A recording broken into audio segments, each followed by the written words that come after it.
नमस्कार दोस्तों और स्वागत है आपका। क्या होगा अगर मैं आपसे कहूं कि मरते हुए जंगलों को फिर से जिंदा करने का राज किसी महंगी टेक्नोलॉजी में नहीं बल्कि हजारों किलो के एक विशाल जानवर में छिपा है। एक ऐसा जानवर जिसे सैकड़ों की तादाद में एक बर्बाद होते जंगल में छोड़ दिया गया और फिर एक साल के लिए सब भूल गए। जब वैज्ञानिक एक साल बाद लौटे तो जो नजारा उन्होंने देखा उसने पूरी दुनिया के होश उड़ा दिए।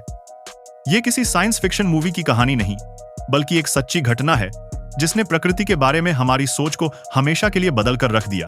तो अपनी कुर्सी की पेटी बांध लीजिए क्योंकि आज हम आपको एक ऐसे सफर पर ले जा रहे हैं जहां विज्ञान, प्रकृति और एक जायंट जानवर मिलकर एक ऐसा चमत्कार करते हैं जिसके बारे में किसी ने सोचा भी नहीं था।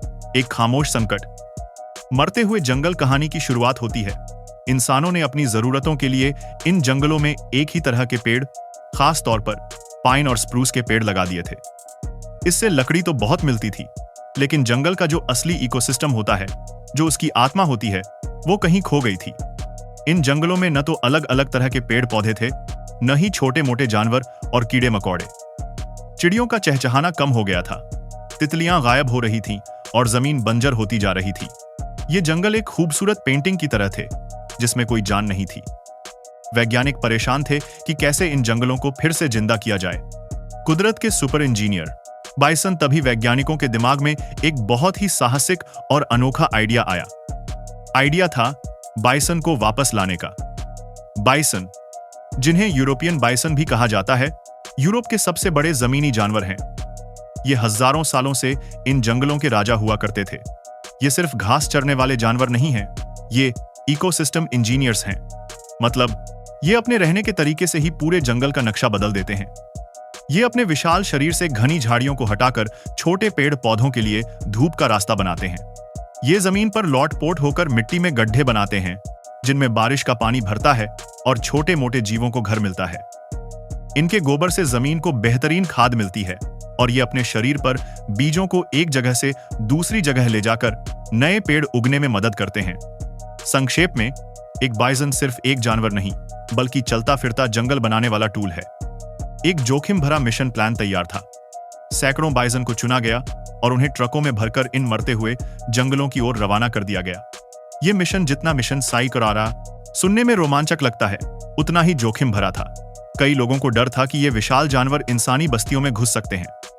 कुछ का मानना था कि जिस जंगल में पहले से ही जान नहीं है, वहां इतने बड़े जानवर खुद कैसे जिंदा रहेंगे। क्या वो बचे खुचे पेड़ पौधों को भी खाकर जंगल को पूरी तरह खत्म नहीं कर देंगे? वैज्ञानिकों पर बहुत बड़ा दबाव था। उन्होंने बाइसन को उनके नए घर में छोड़ दिया, उन पर नजर रखने के लिए सैटेलाइट कॉलर लगाए और फिर इंतजार करना शुरू कर दिया। एक लंबा 1 साल का इंतजार। वो नतीजा जिसने सबको हैरान कर दिया। ठीक 1 साल बाद जब वैज्ञानिकों और रिसर्चर्स की टीम उस जंगल में वापस लौटी तो वो अपनी आंखों पर यकीन नहीं कर पाए। जो जंगल 1 साल पहले खामोश और बेजान था, वो आज जीवन से भरपूर था। हवा में चिड़ियों की चहचहाहट थी, जमीन पर रंग बिरंगे जंगली फूल खिले हुए थे और हर तरफ तितलियां और मधुमक्खियां मंडरा रही थीं। जंगल अब सिर्फ एक तरह के पेड़ों का झुंड नहीं था बल्कि उसमें छोटे बड़े, नए पुराने, हर तरह के पेड़ पौधे उगाए थे।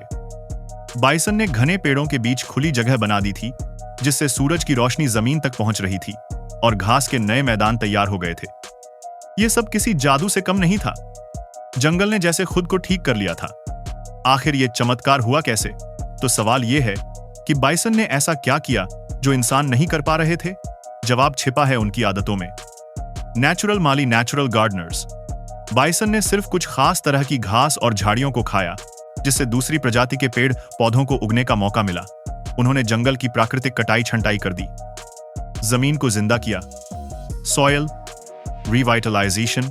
उनके हजारों किलो के वजनी खुरों ने जमीन की ऊपरी सख्त परत को तोड़ दिया जिससे बारिश का पानी और हवा मिट्टी के अंदर तक जाने लगी। उनके गोबर ने जमीन को उन पोषक तत्वों से भर दिया जो सालों से गायब थे। आग से सुरक्षा, फायर प्रोटेक्शन। बाइसन ने सूखी घास और झाड़ियों को खाकर साफ कर दिया। इससे जंगल में आग लगने का खतरा बहुत कम हो गया क्योंकि आग को फैलने के लिए जो ईंधन चाहिए होता है वो अब वहां मौजूद नहीं था। दूसरे जीवों को बुलाया, इनवाइटिंग अदर स्पीसीज। जैसे ही जंगल की सेहत सुधरने लगी, वहां मेंढक, छिपकलियां, कीड़े मकोड़े और छोटे जानवर वापस आने लगे। और जहां छोटे जानवर होते हैं, वहां उन्हें खाने वाले बड़े शिकारी पक्षी भी आ जाते हैं। पूरा का पूरा फूड वेब फिर से तैयार हो गया था। भारत के लिए इसमें क्या सबक है? अब आप सोच रहे होंगे कि यूरोप की इस कहानी का हमारे भारत से क्या लेना देना। दोस्तों, इसका बहुत गहरा संबंध है। भारत भी जंगल और वन्य जीवों से जुड़ी चुनौतियों का सामना कर रहा है। हमारे यहाँ भी कई जंगल ऐसे हैं जो इंसानी दखल या एक ही तरह के पेड़ जैसे लांताना जैसी आक्रामक प्रजातियां की वजह से अपनी प्राकृतिक सुंदरता खो रहे हैं। बाइसॉन की ये कहानी हमें सिखाती है कि हमें हमेशा मुश्किल समस्याओं के लिए जटिल और महंगे समाधान खोजने की जरूरत नहीं है। कभी कभी जवाब हमारी प्रकृति में ही छिपा होता है। गौर भी एक विशाल जानवर है और जंगल के इकोसिस्टम को बनाए रखने में एक महत्वपूर्ण भूमिका निभाता है। सोचिए, अगर हम भी भारत के कुछ संरक्षित इलाकों में वैज्ञानिकों की देखरेख में गौर जैसे बड़े शाकाहारी जानवरों को उनके प्राकृतिक आवास को सुधारने का मौका दें तो क्या होगा?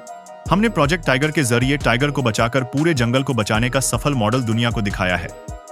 हाल ही में चीता को भारत वापस लाना भी इसी सोच का एक हिस्सा है, जहां एक जानवर पूरे इकोसिस्टम को संतुलित करने में मदद करता है। बाइसन की यह कहानी उस सोच को और भी मजबूत करती है। भविष्य का रास्ता, प्रकृति पर भरोसा। यूरोप का यह प्रयोग सिर्फ बाइसन या एक जंगल की कहानी नहीं है, यह एक उम्मीद की कहानी है। यह हमें सिखाती है कि अगर हम प्रकृति को एक मौका दें तो वो खुद को ठीक करने की अद्भुत क्षमता रखती है। हमें हर बार मशीनों और केमिकल की जरूरत नहीं है। कभी कभी सबसे अच्छा समाधान होता है कुछ कदम पीछे हटना और प्रकृति के असली इंजीनियरों यानी जानवरों को अपना काम करने देना। बाइसन ने यह साबित कर दिया कि जब इंसान और जानवर मिलकर काम करते हैं तो ऐसे चमत्कार होते हैं जो हमारी सोच से भी परे हैं। यह कहानी एक सबूत है कि हमारे प्लेनेट का भविष्य हमारे अतीत की समझ में छिपा हो सकता है। तो अगली बार जब आप किसी विशाल जानवर को देखें तो उसे सिर्फ एक जानवर मत समझिए। हो सकता है आप एक ऐसे सुपर इंजीनियर को देख रहे हों जिसके पास हमारी पृथ्वी की सबसे बड़ी समस्याओं का समाधान हो। इस बारे में आपकी क्या राय है? क्या भारत में भी इस तरह के प्रयोग होने चाहिए? नीचे कमेंट्स में जरूर बताइएगा। धन्यवाद।